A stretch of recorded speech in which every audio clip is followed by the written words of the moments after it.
What if the key to absolute power and freedom wasn't something you had to find out there, but was already inside you, just waiting to be unlocked by two simple words? Well, today we're going to break down the core ideas of the I Am teachings, a really unique spiritual framework that comes from a series of texts from the early 20th century. That's a pretty bold promise, isn't it? This quote really sets the stage, talking about this radical, sudden awakening to an inner power. It promises this incredible freedom that comes in a mighty sweep. But it begs the question, right? What exactly are we supposed to be freed from? All right, so let's get into it. According to these teachings, the first thing you have to grasp is the problem itself. And the way they see it, the problem isn't something out there. Nope. It's a prison that humanity has built for itself. And this is where it gets really interesting. This chart lays out the core conflict. On one side, you've got our everyday human world, full of clashing thoughts, gossip, fear, all kinds of limitation. And on the other side, you have this inner divine presence, the source of total harmony, peace, and unbreakable power. So our reality is framed as this constant battle between these two states of being. And this is where you see just how high the stakes are supposed to be. The texts propose that all our collective negativity, our discord, is so powerful it literally forces nature's hand, creating destructive events. So in this worldview, your inner state directly creates your outer world, for better or for worse.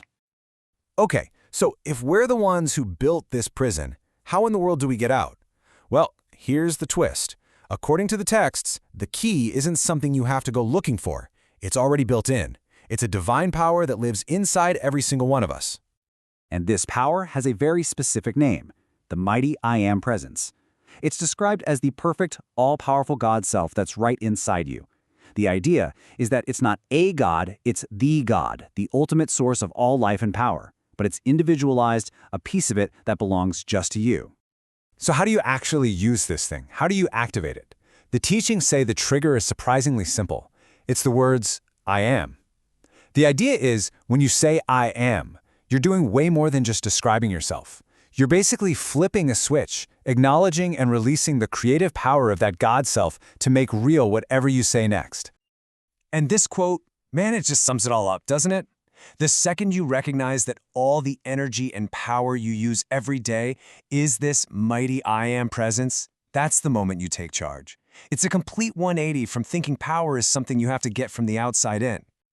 But, the texts are clear that you're not just thrown into the deep end here. You're not expected to figure this all out by yourself.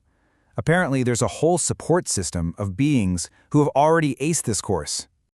They're called the Ascended Masters. Think of them as the graduates. Beings like Saint Germain and Jesus are given as examples.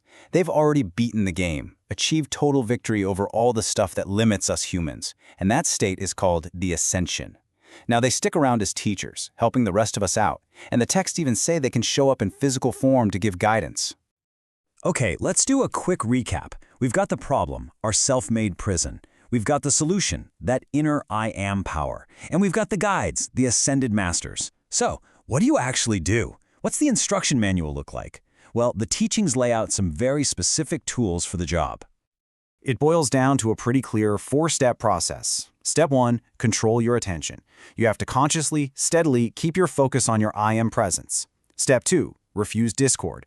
This is an active choice. You have to decide to shut out the gossip, the fear, all that negativity. Third, you issue decrees. This is where you consciously use your I Am statement to give commands. And finally, number 4, use the violet consuming flame, which is described as a kind of sacred fire you can call on to just dissolve and purify all your past and present mistakes. Now here's a perfect example of how those tools all fit together. Look at this decree. You're using the words I am, that's step 3, to command the violet consuming flame, that's step 4, to do a very specific job.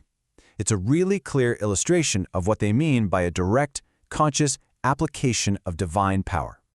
So what's the end game here? Where is all this practice and focus supposed to take you? Well, the ultimate goal, the final victory, has a name, the ascension. The ascension is described as the ultimate freedom. It's a conscious victory over every single human limitation you can think of. And, this is a key point, it's something achieved while you're still living. So this isn't about dying and going somewhere else. It's about transforming your life right here, right now, into a state of pure perfection. And to really drive this point home, the texts often bring up Jesus as the prime example, presenting his ascension as the blueprint for everybody. This quote is used to say, look, this isn't for a special few. This level of mastery is not only possible for you, it's what you're supposed to do.